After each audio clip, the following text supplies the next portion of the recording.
CIET NCERT द्वारा प्रस्तुत है कक्षा 7 की इतिहास की ध्वनि पाठ्य पुस्तक हमारे अतीत भाग 2। हमारे अतीत ध्वनि पाठ्य पुस्तक में अब सुनते हैं अध्याय 3। शीर्षक है दिल्ली के सुल्तान। और अब चलते हैं पाठ की ओर। पृष्ठ संख्या 30। अध्याय 3 दिल्ली के सुल्तान। हमने अध्याय 2 में देखा कि कावेरी डेल्टा जैसे क्षेत्र बड़े राज्यों के केंद्र बन गए थे। क्या आपने गौर किया कि अध्याय 2 में ऐसे किसी राज्य का जिक्र नहीं है जिसकी राजधानी दिल्ली रही हो? इसकी वजह यह है कि दिल्ली महत्वपूर्ण शहर 12वीं शताब्दी में ही बना। तालिका 1 पर नजर डालिए। पहले पहल तोमर राजपूतों के काल में दिल्ली किस साम्राज्य की राजधानी बनी? 12वीं सदी के मध्य में तोमरों को अजमेर के चौहानों ने परास्त किया, जिन्हें चाहमान के नाम से भी जाना जाता है। तोमरों और चौहानों के राज्यकाल में ही दिल्ली वाणिज्य का एक महत्वपूर्ण केंद्र बन गया। इस शहर में बहुत सारे समृद्धिशाली जैन व्यापारी रहते थे। उन्होंने अनेक मंदिरों का निर्माण करवाया। यहाँ देहलीवाल कहे जाने वाले सिक्के भी ढाले जाते थे, जो काफी प्रचलन में थे। 13वीं सदी के आरंभ में दिल्ली सल्तनत की स्थापना हुई और इसके साथ दिल्ली एक ऐसी राजधानी में बदल गई जिसका नियंत्रण इस उपमहाद्वीप के बहुत बड़े क्षेत्र पर फैला था। तालिका 1 पर फिर से नजर डालिए और उन 5 वंशों की पहचान कीजिए जिनसे मिलकर दिल्ली की सल्तनत बनी। जिस इलाके को आज हम दिल्ली के नाम से जानते हैं, वहां इन सुल्तानों ने अनेक नगर बसाए। मानचित्र 1 को देखकर दिल्ली एक कुहना, सीरी और जहां पनाह को पहचानिए। इसी पृष्ठ पर मानचित्र दिया हुआ है, मानचित्र 1, और इसका वर्णन इस प्रकार से है। 13वीं-14वीं सदी में दिल्ली सल्तनत के कुछ चुने हुए शहर। इस मानचित्र में दिल्ली सल्तनत के कुछ चुने हुए शहरों को दिखाया गया है।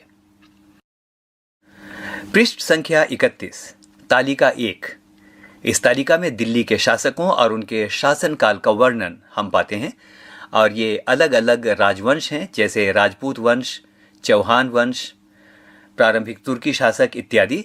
और आइए इस समय तालिका को देखते हैं। तालिका में राजवंशों और उनके शासनकाल की अवधि अलग अलग टेबलों में बताई गई है। तो सबसे पहले राजपूत वंश, तोमर, इनका शासनकाल रहा आरंभिक 12वीं शताब्दी यानी 1165 ईस्वी। अनंगपाल, इसका शासनकाल रहा 1130 से 1145 ईस्वी। चौहान, चौहान का शासनकाल रहा 1165 से 1192 तक। पृथ्वीराज चौहान, इसका शासनकाल 1175 से 1192 तक। अब आइए इस तालिका में देखते हैं प्रारंभिक तुर्की शासकों का शासनकाल। तो सबसे पहले प्रारंभिक तुर्की शासक, इनका कुल शासनकाल रहा 1206 से 1290 तक, और इसके अंदर आने वाले शासक थे कुतुबुद्दीन ऐबक, जिसका शासनकाल 1206 से 1210 तक था। शमसुद्दीन इल्तुतमिश दूसरा शासक, और इसका शासनकाल 1210 से 1236 तक रहा। रजिया, इसका शासनकाल 1236 से 1240 तक। और अंत में गयासुद्दीन बलबन, इसका शासनकाल था 1266 से 1287 तक। आगे चलेंगे। खलजी वंश, खलजी वंश का शासनकाल था 1290 से 1320 तक, और इसके शासक हुए जलालुद्दीन खलजी, जिसका शासनकाल 1290 से 1296 तक रहा। अगला शासक रहा अलाउद्दीन खलजी, जिसका शासनकाल 1296 से 1316 तक रहा। अगला राजवंश इस तालिका में दिया हुआ है, और वो राजवंश है तुगलक वंश। और तुगलक वंश का कुल शासनकाल 1320 से 1414 तक रहा। और इसके अंदर जो शासक थे वो ये हैं: गयासुद्दीन तुगलक, जो 1320 से और 1324 तक शासन करता रहा। दूसरा शासक मोहम्मद तुगलक और इसका शासनकाल 1324 से 1351 तक रहा। और फिरोज शाह तुगलक और इसका शासनकाल 1351 से 1388 तक रहा। अब आइए देखते हैं सैयद वंश। इनका शासनकाल रहा 1414 से 1451 तक और इसका शासक था खिज्र खान। इसका शासनकाल रहा 1414 से 1421 तक। और अब लोदी वंश, इसका शासनकाल रहा 1451 से 1426 तक और इसके शासक थे बहलोल लोदी। इसी तालिका में कुछ चित्र दिए गए हैं और जो पहला चित्र है वो है इल्तुतमिश का मकबरा, दूसरा चित्र है अलाई दरवाज़ा और तीसरा चित्र यहाँ पर हम देखते हैं फिरोज शाह तुगलक का मकबरा। पृष्ठ संख्या 32। दिल्ली के सुल्तानों के बारे में जानकारी, लेकिन कैसे? आइए सुनते हैं। पृष्ठ संख्या 32 में सबसे पहले आइए हम इसमें दिए गए चित्रों की चर्चा कर लें। चित्र 1 यहाँ पर दिया हुआ है और इसका वर्णन इस प्रकार से है। पांडुलिपि को तैयार करने के 4 चरण। यहाँ पर 4 चित्र दिए गए हैं जिसमें पांडुलिपि को तैयार करने के अलग अलग चरण दिखाए गए हैं। सबसे पहला चरण या सबसे पहला चित्र कागज तैयार करना, दूसरा चित्र लेखन कार्य, ये दूसरा चित्र है। तीसरा चित्र महत्वपूर्ण शब्दों और अनुच्छेदों की ओर ध्यान आकर्षित करने के लिए सोने को पिघलाकर उसका प्रयोग, ये चित्र संख्या 3 है। और चित्र संख्या 4 में दिखाया गया है जिल्द तैयार करना। एक प्रश्न यहाँ पर है और प्रश्न है, क्या आपको लगता है कि न्याय चक्र राजा और प्रजा के बीच के संबंध को समझाने के लिए उपयुक्त शब्द है? और इसी पृष्ठ पर एक बॉक्स का शीर्षक है न्याय चक्र और न्याय चक्र के बारे में वर्णन इस प्रकार से है। 13वीं सदी के इतिहासकार फख्र ए मुदब्बिर ने लिखा था, राजा का काम सैनिकों के बिना नहीं चल सकता। सैनिक वेतन के बिना नहीं जी सकते। वेतन आता है किसानों से एकत्रित किए गए राजस्व से, मगर किसान भी राजस्व तभी चुका सकेंगे जब वे खुशहाल और प्रसन्न हो। ऐसा तभी हो सकता है जब राजा न्याय और ईमानदार प्रशासन को बढ़ावा दे। अब आइए पृष्ठ संख्या 32 के पाठ पर चलें। दिल्ली के सुल्तानों के बारे में जानकारी, लेकिन कैसे? हालांकि अभिलेख, सिक्कों और स्थापत्य यानी भवन निर्माण कला के माध्यम से काफी सूचना मिलती है, मगर और भी महत्वपूर्ण है वे इतिहास, तारीख एक वचन, तवारीख बहुवचन है जो सुल्तानों के शासनकाल में प्रशासन की भाषा में फारसी में लिखे गए थे। तवारीख के लेखक सचिव, प्रशासक, कवि और दरबारियों जैसे सुशिक्षित व्यक्ति होते थे जो घटनाओं का वर्णन भी करते थे और शासकों को प्रशासन संबंधी सलाह भी देते थे। वे न्याय संगत शासन के महत्व पर बल देते थे।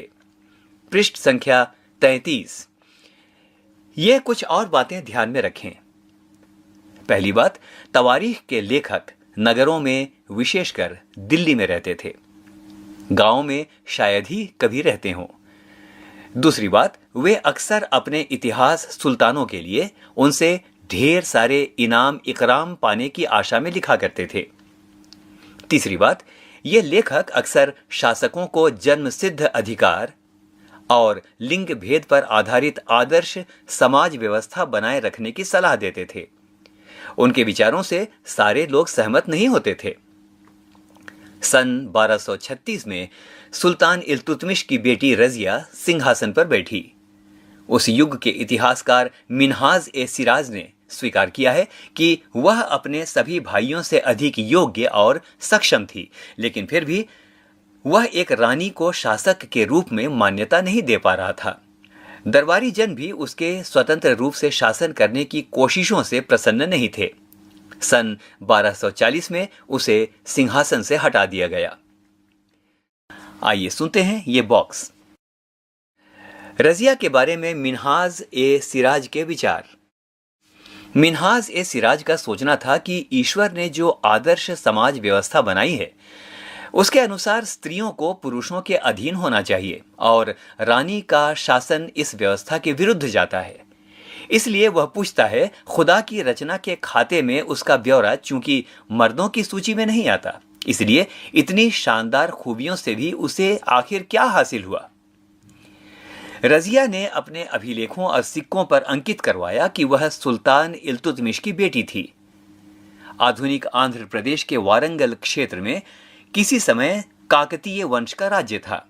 उस वंश की रानी रुद्रम्मा देवी, जिसने 1262 से 1289 तक शासन किया, उसके व्यवहार से रजिया का व्यवहार बिल्कुल विपरीत था। रुद्रम्मा देवी ने अपने अभिलेखों में अपना नाम पुरुषों जैसा लिखवाकर अपने पुरुष होने का भ्रम पैदा किया था। एक और महिला शासक थी कश्मीर की रानी दिद्दा, जिसका शासनकाल 9080 से 1003 तक है।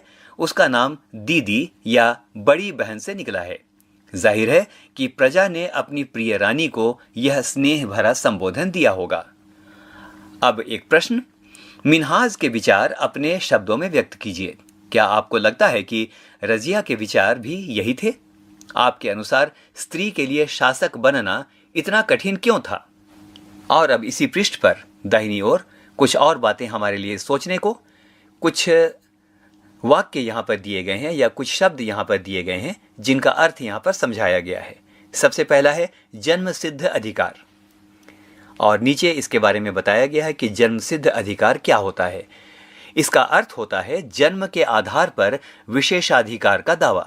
उदाहरण के लिए, लोग मानते थे कि कुलीन व्यक्तियों को कुछ खास परिवारों में जन्म लेने के कारण शासन करने का अधिकार विरासत में मिलता है। दूसरा शब्द है लिंग भेद। स्त्रियों तथा पुरुषों के बीच सामाजिक तथा शरीर रचना संबंधी अंतर। आमतौर पर यह तर्क दिया जाता है कि ऐसे अंतर के कारण पुरुष स्त्रियों की तुलना में श्रेष्ठ होते हैं। पृष्ठ संख्या 34। आइए पृष्ठ संख्या 34 में चलें। दिल्ली सल्तनत का विस्तार, गैरिसन शहर से साम्राज्य तक। यहां एक मानचित्र दिया गया है। इस मानचित्र को देखकर आप दिल्ली सल्तनत के विस्तार पर विचार कर सकते हैं। और अब पाठ। 13वीं शताब्दी के आरंभिक वर्षों में दिल्ली के सुल्तानों का शासन गैरिसनों यानी रक्षक सैनिकों की टुकड़ियों के निवास के लिए बने मजबूत किलेबंद शहरों से परे शायद ही कभी फैला हो। शहरों से संबद्ध लेकिन उससे दूर भीतरी प्रदेशों पर उनका नियंत्रण न के बराबर था, और इसलिए उन्हें आवश्यक सामग्री यानी रसद आदि के लिए व्यापार, कर या लूटमार पर ही निर्भर रहना पड़ता था। दिल्ली से सुदूर बंगाल और सिंध के गैरिसन शहरों का नियंत्रण बहुत ही कठिन था। बगावत, युद्ध, यहां तक कि खराब मौसम में भी उनसे संपर्क के नाजुक सूत्र छिन्न भिन्न हो जाते थे। शासन को अफगानिस्तान से आने वाले हमलावरों और उन सूबेदारों से बराबर चुनौती मिलती रहती थी जो जरा सी कमजोरी का आभास मिलते ही विद्रोह का झंडा खड़ा कर देते थे।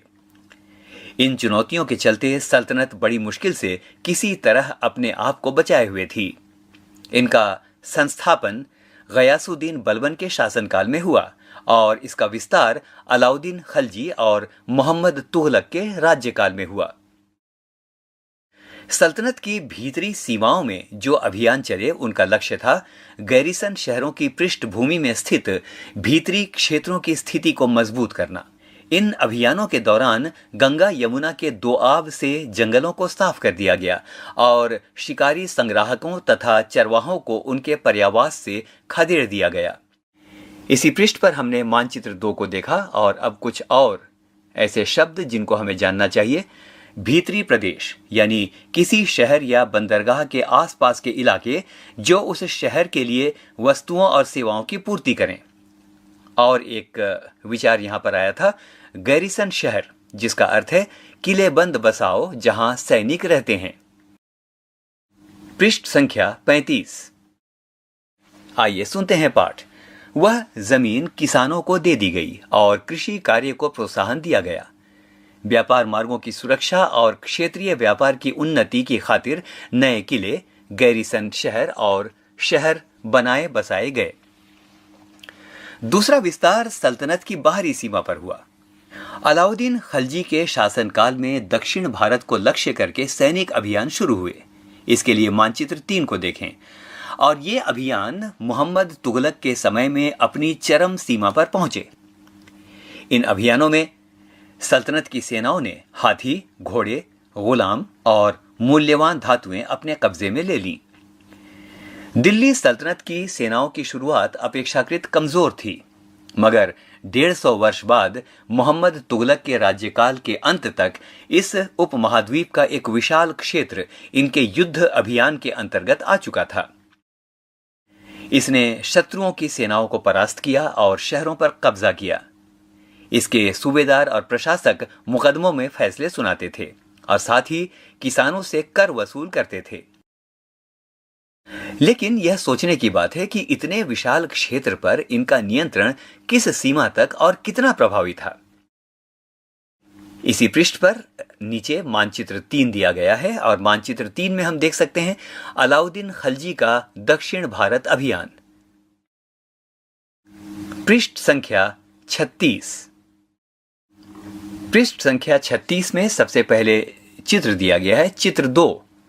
ये पृष्ठ में दाहिनी ओर है और इसके बारे में वर्णन इस प्रकार से है।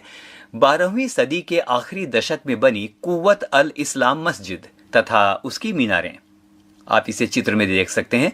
यह जामा मस्जिद के दिल्ली के सुल्तानों द्वारा बनाए गए सबसे पहले शहर में स्थित है। इतिहास में इस शहर को देहली एक कुहना यानी पुराना शहर कहा गया है। इस मस्जिद का इल्तुतमिश और अलाउद्दीन खिलजी ने और विस्तार किया। मीनार 3 सुल्तानों कुतुबुद्दीन ऐबक, इल्तुतमिश और फिरोज शाह तुगलक द्वारा बनाई गई थी। चित्र 3 इसी पृष्ठ पर, और यह चित्र है बेगमपुरी मस्जिद का। यह मोहम्मद तुगलक के राज्यकाल में दिल्ली में उसकी नई राजधानी जहांपनाह यानी विश्व की शरण स्थली की मुख्य मस्जिद के तौर पर बनाई गई थी। मानचित्र 1 आपने देखा है, उसमें जहांपनाह को ढूंढिए। और अब एक शब्द जिस पर हमें विचार करना है, शब्द बड़ा जाना पहचाना है, शब्द है मस्जिद। यह एक अरबी शब्द है जिसका शाब्दिक अर्थ है एक ऐसा स्थान जहां मुसलमान अल्लाह की आराधना में सजदा यानी घुटने टेक कर और माथा टेक कर आराधना करते हैं। जामा मस्जिद या मस्जिद ए जामी वह मस्जिद होती है जहां अनेक मुसलमान एकत्र होकर नमाज पढ़ते हैं। नमाज की रस्म के लिए सारे नमाजियों में से सबसे अधिक सम्माननीय और विद्वान पुरुष को इमाम यानी नेता के रूप में चुना जाता है। इमाम शुक्रवार की नमाज के दौरान धर्मोपदेश यानी खुतबा भी देता है। नमाज के दौरान मुसलमान मक्का की तरफ मुंह करके खड़े होते हैं। भारत में मक्का पश्चिम की ओर पड़ता है। मक्का की ओर दिशा को किबला कहा जाता है। पृष्ठ संख्या 37। पृष्ठ संख्या 37 में भी कुछ चित्र दिए गए हैं और इन चित्रों के बारे में आइए वर्णन सुनते हैं। सबसे पहले चित्र संख्या 4, और चित्र संख्या 4 का वर्णन इस प्रकार से है। मोठ की मस्जिद सिकंदर लोदी के शासनकाल में यह उसके मंत्री द्वारा बनवाई गई। इसका वर्णन और भी यहां पर है। दिल्ली के सुल्तानों ने सारे उपमहाद्वीप के अनेक शहरों में मस्जिदें बनवाई। इससे उनके मुसलमान और इस्लाम के रक्षक होने के दावे को बल मिलता था। समान आचार संहिता और आस्था का पालन करने वाले श्रद्धालुओं के परस्पर एक समुदाय से जुड़े होने का बोध उत्पन्न करने में भी मस्जिदें सहायक थीं। एक समुदाय का अंग होने के बोध को प्रबल करना जरूरी था, क्योंकि मुसलमान अनेक भिन्न भिन्न प्रकार की पृष्ठभूमियों से आते थे। और इसी पृष्ठ पर चित्र 5, और चित्र 5 में जमाली कमाली की मस्जिद का चित्र दिया गया है। यह 1520 के दशक के आखिरी दिनों में बनाई गई थी। कुछ प्रश्न हैं यहां पर। चित्र 2, 3, 4 एवं 5 की तुलना कीजिए। इन मस्जिदों की समानताएं और असमानताएं ढूंढ निकालने की कोशिश कीजिए। चित्र 3, 4, 5 में स्थापत्य की उस परंपरा का विकास दिखाई देता है जिसकी चरम सीमा हमें दिल्ली में शाहजहां की मस्जिद में दिखाई देती है। अध्याय 5 में चित्र 7 देखें। और अब पाठ।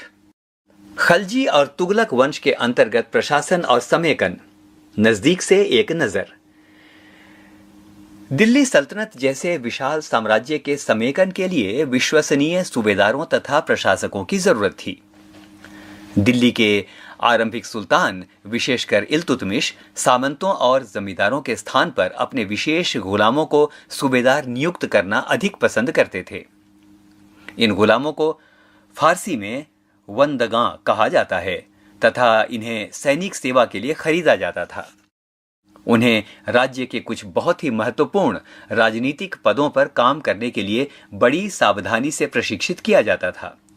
वे चूंकि पूरी तरह अपने मालिक पर निर्भर होते थे, इसलिए सुल्तान भी विश्वास करके उन पर निर्भर हो सकते थे। पृष्ठ संख्या 38। पृष्ठ संख्या 38 में सबसे पहले एक बॉक्स, और बॉक्स का शीर्षक है बेटों से बढ़कर गुलाम। सुल्तानों को सलाह दी जाती थी, जिस गुलाम को हमने पाला पोसा और आगे बढ़ाया है, उसकी हमें देखभाल करनी चाहिए, क्योंकि तकदीर अच्छी हो तभी पूरी जिंदगी में कभी कभी ही योग्य और अनुभवी गुलाम मिलता है। बुद्धिमानों का कहना है कि योग्य और अनुभवी गुलाम बेटे से बढ़कर होता है। इसी बॉक्स में एक प्रश्न, क्या आपको गुलाम को बेटे से बढ़कर मानने का कोई कारण समझ में आता है? इसी पृष्ठ पर एक शब्द, और वो शब्द है आश्रित। आश्रित शब्द का अर्थ इस प्रकार से बताया गया है, आश्रित का अर्थ है जो किसी अन्य व्यक्ति के संरक्षण में रहता हो और उस पर निर्भर हो। और अब सुनते हैं पाठ। खलजी तथा तुगलक शासक बंदगां का इस्तेमाल करते रहे और साथ ही अपने पर आश्रित निम्न वर्ग के लोगों को भी ऊंचे राजनीतिक पदों पर बैठाते रहे। ऐसे लोगों को सेनापति और सूबेदार जैसे पद दिए जाते थे, लेकिन इससे राजनीतिक अस्थिरता भी पैदा होने लगी। गुलाम और आश्रित अपने मालिकों और संरक्षकों के प्रति तो वफादार रहते थे, मगर उनके उत्तराधिकारियों के प्रति नहीं। नए सुल्तानों के अपने नौकर होते थे। फलस्वरूप किसी नए शासक के सिंहासन पर बैठते ही प्रायः नए और पुराने सरदारों के बीच टकराहट शुरू हो जाती थी। सुल्तानों द्वारा निचले तबके के लोगों को संरक्षण दिए जाने के कारण उच्च वर्ग के कई लोगों को गहरा धक्का भी लगता था, और फारसी तवारीख के लेखकों ने निचले खानदान के लोगों को ऊंचे पदों पर बैठाने के लिए दिल्ली के सुल्तानों की आलोचना भी की है। इसी पृष्ठ पर सबसे नीचे एक बॉक्स, बॉक्स का शीर्षक सुल्तान मोहम्मद तुगलक के अधिकारी जन। सुल्तान मोहम्मद तुगलक ने अजीज खुम्मार नामक कलाल यानी शराब बनाने और बेचने वाला, फिरोज हज्जाम नामक नाई, मनका तब्बाख नामक बावर्ची और लड्ढा तथा पीरा नामक मालिकों को ऊंचे प्रशासनिक पदों पर बैठाया था। 14वीं शताब्दी के मध्य के इतिहासकार जियाउद्दीन बर्नी ने इन नियुक्तियों का उल्लेख सुल्तान के राजनीतिक विवेक के नाश और शासन करने की अक्षमता के उदाहरणों के रूप में किया है। इस बॉक्स में सबसे नीचे एक प्रश्न, आपके ख्याल से बर्नी ने सुल्तान की आलोचना क्यों की थी? पृष्ठ संख्या 39। पहले वाले सुल्तानों की ही तरह खलजी और तुगलक शासकों ने भी सेना नायकों को भिन्न भिन्न प्रकार के इलाकों के सूबेदार के रूप में नियुक्त किया। ये इलाके इक्ता कहलाते थे और इन्हें संभालने वाले अधिकारी इक्तदार या मुक्ति कहे जाते थे। मुक्ति का फर्ज था सैनिक अभियानों का नेतृत्व करना और अपने इक्तों में कानून और व्यवस्था बनाए रखना। अपनी सैनिक सेवाओं के बदले वेतन के रूप में मुक्ति अपने इलाकों से राजस्व की वसूली किया करते थे। राजस्व के रूप में मिली रकम से ही वे अपने सैनिकों को भी तनख्वाह देते थे। मुक्ति लोगों पर काबू रखने का सबसे प्रभावी तरीका यह था कि उनका पद वंश परंपरा से न चले और कोई भी इक्ता थोड़े थोड़े समय के लिए ही मिले, जिसके बाद उनका स्थानांतरण कर दिया जाए। सुल्तान अलाउद्दीन खलजी और मोहम्मद तुगलक के शासनकाल में नौकरी के इन कठोर नियमों का बड़ी सख्ती से पालन होता था। मुक्ति लोगों द्वारा एकत्रित किए गए राजस्व की रकम का हिसाब लेने के लिए राज्य द्वारा लेखा अधिकारी नियुक्त किए जाते थे। इस बात का ध्यान रखा जाता था कि मुक्ति राज्य द्वारा निर्धारित कर ही वसूलें और तय संख्या के अनुसार सैनिक रखें। जब दिल्ली के सुल्तान शहरों से दूर आंतरिक इलाकों को भी अपने अधिकार में ले आए तो उन्होंने भूमि के स्वामी, सामंतों और अमीर जमींदारों को भी अपनी सत्ता के आगे झुकने को बाध्य कर दिया। अलाउद्दीन खलजी के शासनकाल में भू राजस्व के निर्धारण और वसूली के कार्य को राज्य अपने नियंत्रण में ले आया।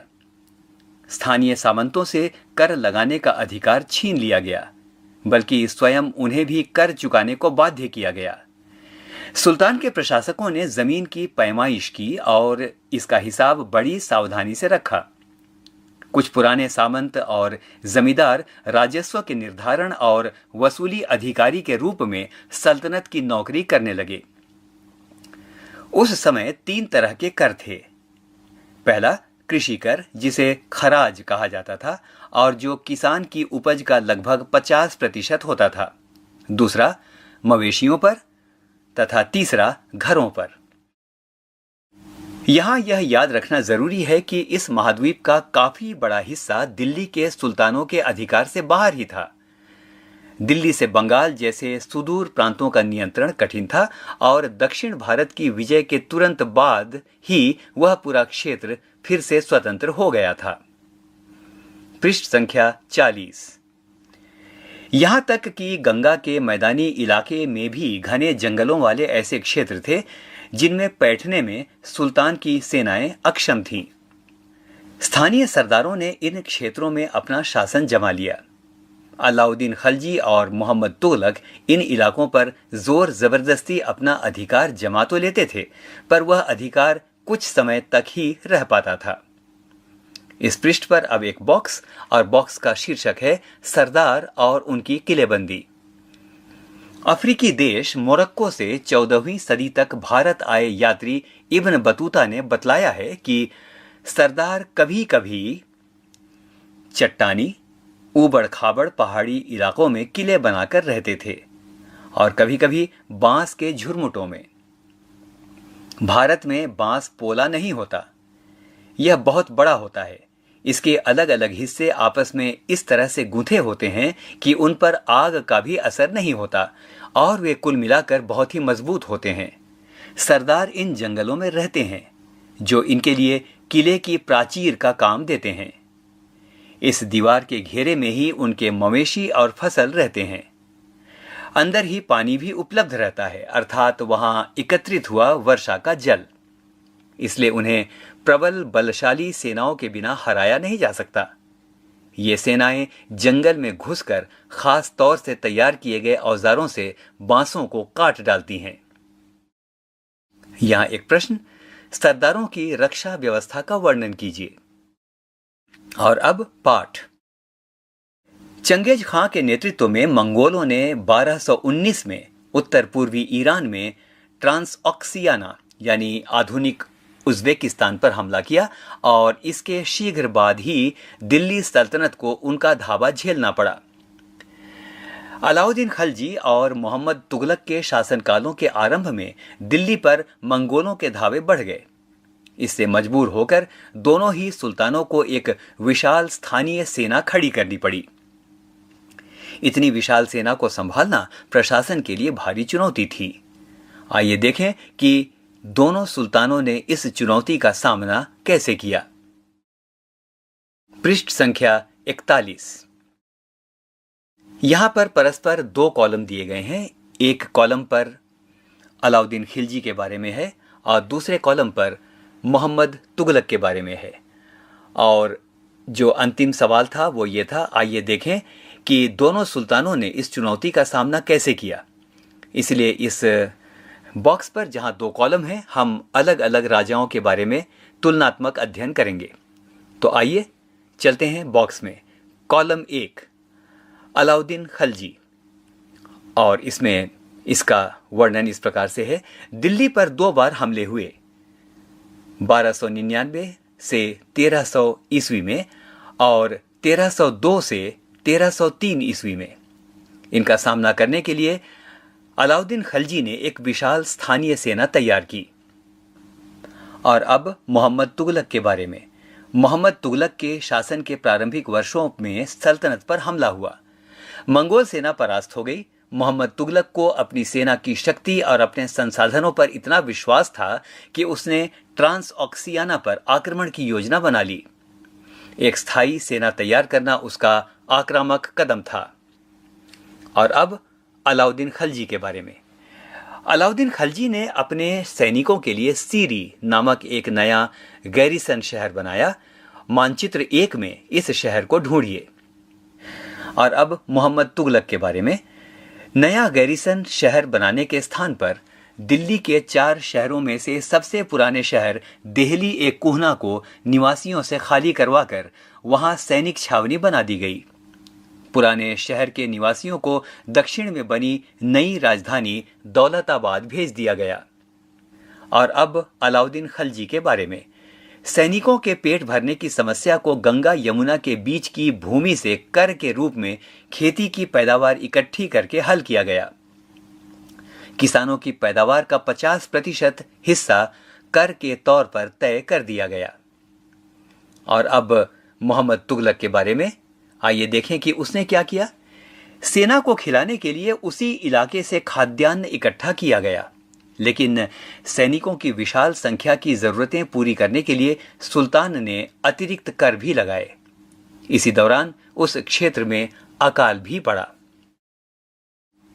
और अब अलाउद्दीन खलजी के बारे में।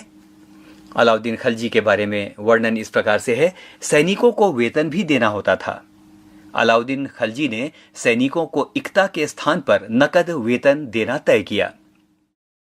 सैनिक अपना आवश्यक सामान दिल्ली के व्यापारियों से खरीदते थे और यह आशंका थी कि व्यापारी अपनी चीजों की कीमतें बढ़ा देंगे।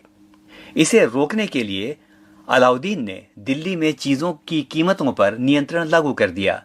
अफसर बड़ी सावधानी से कीमतों का सर्वेक्षण करते थे और जो व्यापारी निश्चित दरों का उल्लंघन करते थे उन्हें सजा मिलती थी। और अब आइए देखें मोहम्मद तुगलक ने क्या किया। मोहम्मद तुगलक भी अपने सैनिकों को नकद वेतन देता था, लेकिन कीमतों पर नियंत्रण करने की जगह उसने कुछ कुछ आज की कागजी मुद्रा की तरह टोकन या सांकेतिक मुद्रा चलाई। ये सिक्के धातु के बने होते थे, लेकिन सोने चांदी के न होकर सस्ती धातु के। 14वीं सदी के लोगों को इस मुद्रा पर भरोसा नहीं था। वे बड़े चतुर थे।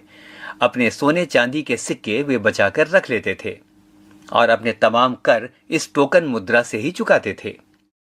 इस प्रकार की सस्ती मुद्रा जैसे जाली सिक्के भी बड़ी आसानी से बनाए जा सकते थे। अब आइए देखें अलाउद्दीन ने किस प्रकार से कार्य किया। अलाउद्दीन के प्रशासनिक कदम काफी सफल रहे और इतिहासकारों ने कीमतों में कमी और बाजार में वस्तुओं की कुशलता से आपूर्ति के लिए उसके शासनकाल की बहुत प्रशंसा की है। मंगोल आक्रमणों के खतरे का भी उसने सफलतापूर्वक सामना किया। और अब आइए सुनते हैं मोहम्मद तुगलक के द्वारा उठाए गए प्रशासनिक कदमों के बारे में। मोहम्मद तुगलक द्वारा उठाए गए प्रशासनिक कदम बेहद असफल रहे।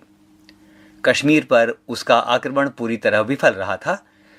तब उसने तुरान पर हमला करने का इरादा छोड़ दिया और अपनी विशाल सेना को भंग कर दिया।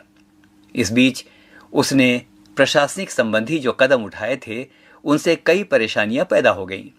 दौलताबाद ले जाए जाने से लोग बहुत नाराज थे। करों में वृद्धि और गंगा यमुना के दोआब में अकाल से विक्षुब्ध जनता बगावत पर उतर आई और मोहम्मद तुगलक को अंततः टोकन मुद्रा भी वापस लेनी पड़ी। पृष्ठ संख्या 42।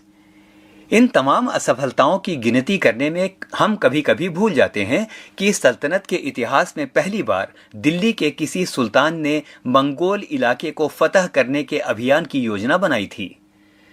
जहां अलाउद्दीन खलजी का बल प्रतिरक्षा पर था, वहां मोहम्मद तुगलक द्वारा उठाए गए कदम मंगोलों के विरुद्ध सैनिक आक्रमण की योजना का हिस्सा थे।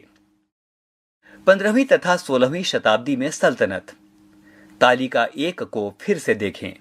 आप पाएंगे कि तुगलक वंश के बाद 1526 तक दिल्ली तथा आगरा पर सैयद तथा लोदी वंशों का राज्य रहा। तब तक जौनपुर, बंगाल, मालवा, गुजरात, राजस्थान तथा पूरे दक्षिण भारत में स्वतंत्र शासक उठ खड़े हुए थे। उनकी राजधानियां समृद्ध थीं और राज्य फल फूल रहे थे। इसी काल में अफगान तथा राजपूतों जैसे नए शासक समूह भी उभरे। इस काल में स्थापित राज्यों में से कुछ छोटे तो थे पर शक्तिशाली थे। उनका शासन बहुत ही कुशल और सुव्यवस्थित तरीके से चल रहा था।